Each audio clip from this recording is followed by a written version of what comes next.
Shalom Uvracha. Cette semaine, nous allons lire la paracha Traye Sarah et le deuxième verset de cette paracha se trouve dans le daf que nous avons étudié lundi dernier.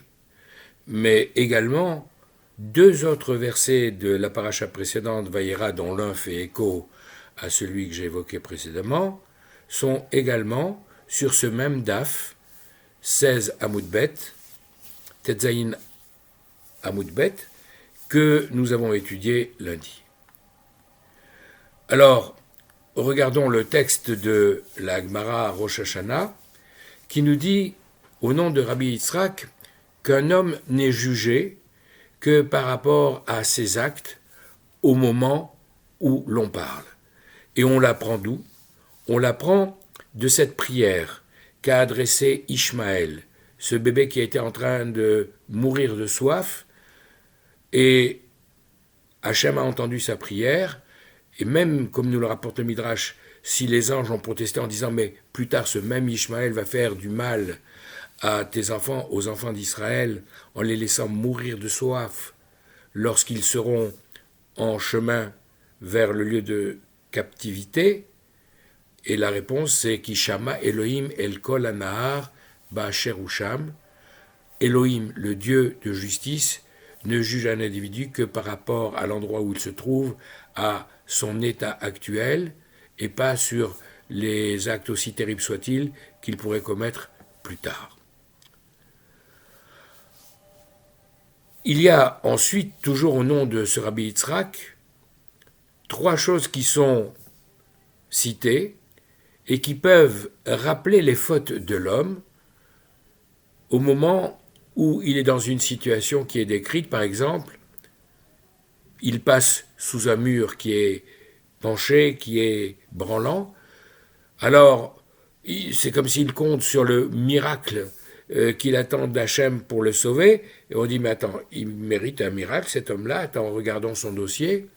Ou bien quelqu'un qui prie en étant persuadé que sa prière va être exaucée, et qui allonge tellement qu'on dit « Ah bon, tu veux qu'on exauce ta prière? Regardons ton dossier également. » Et enfin, dernier cas, qui est également en relation avec la paracha, c'est le verset de la semaine dernière, lorsque Sarah demande à Abraham de chasser Agar, elle lui dit « Vatomer Sarai el Avraham chamasi alecha » Elle lui dit, écoute, l'injure qui m'est faite par cette servante que j'ai placée entre tes bras et qui maintenant est enceinte et à cause de ça me méprise, c'est de ta faute parce que tu ne protestes pas d'une part et puis d'autre part, tu as prié toi pour avoir des enfants, mais tu n'as pas prié pour moi. Alors, la Gemara nous dit, attention, celui qui demande à ce que son différend avec quelqu'un d'autre soit jugé par Dieu, à ce moment-là également, Dieu va ouvrir son dossier en lui disant « Ah bon, tu veux être jugé? Tu veux juger ton prochain? Ben on va te juger en même temps. Regardons ton dossier. » Et il est jugé avant. Et c'est la raison pour laquelle, nous dit Rabbi Yitzhak, au début de cette paracha, donc dès le deuxième verset, on trouve la réponse « Vayavo Avraham lispod le Sarah livkota » C'est Avraham qui finalement est venu, en revenant du mont Moria, pour faire l'éloge funèbre de Sarah et de la pleurer. Donc ça, c'est ce que nous avons tous vu lundi dernier dans la Gemara. Je voudrais juste rajouter, puisque c'est la paracha que nous lirons ce Shabbat, quelques commentaires. Lorsqu'on va faire la Gemara, si vous vous approchez suffisamment, vous verrez que Velif Kota est écrit d'une manière un peu particulière, puisque, en général, sauf quelques exceptions, toutes les lettres du Sefer Torah sont écrites de la même taille. Sauf que dans le mot Velif Kota, par exemple, le kaf va être écrit en tout petit. Alors il y a de très nombreuses explications, je voudrais vous en proposer quelques-unes.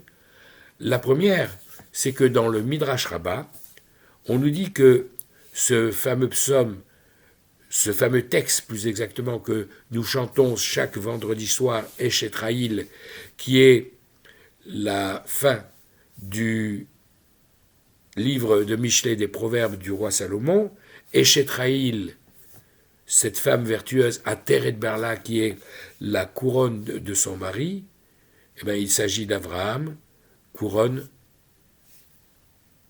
par sa femme Sarah. Et donc, lorsque Sarah décède, Abraham perd sa couronne, et c'est la raison pour laquelle le kaf, qui est l'initiale du mot keter, couronne, est écrit en petit. C'est ce que nous explique le Ber Mahim Chaim. Il y a également une deuxième explication, celle de Rabbi Zalman Attenheimer, qui, s'appuyant sur le premier Rashi qui nous parle des 127 ans de Sarah, nous dit à 100 ans, elle était comme à 20 ans sans faute, et à 20 ans, elle était comme à 7 ans tellement belle.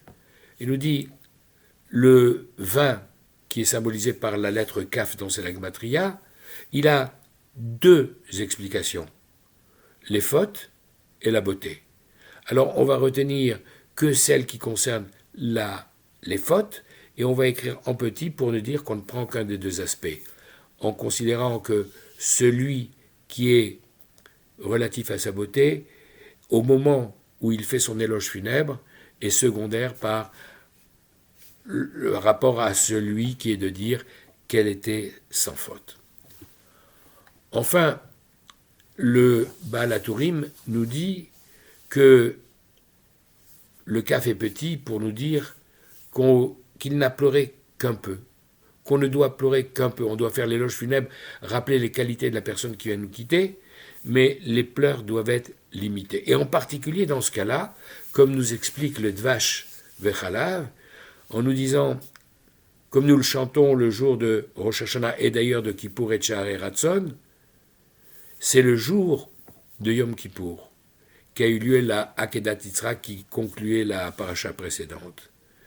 Et lorsque Abraham est retourné à Hebron, Vayi Bayom Hashelishi, nous avons dit au début du texte, il a mis 3 jours pour revenir. Et lorsqu'il est arrivé et qu'il a vu que Sarah était morte, le 4e jour, il s'occupait de son inhumation, c'était la veille de Sukkot.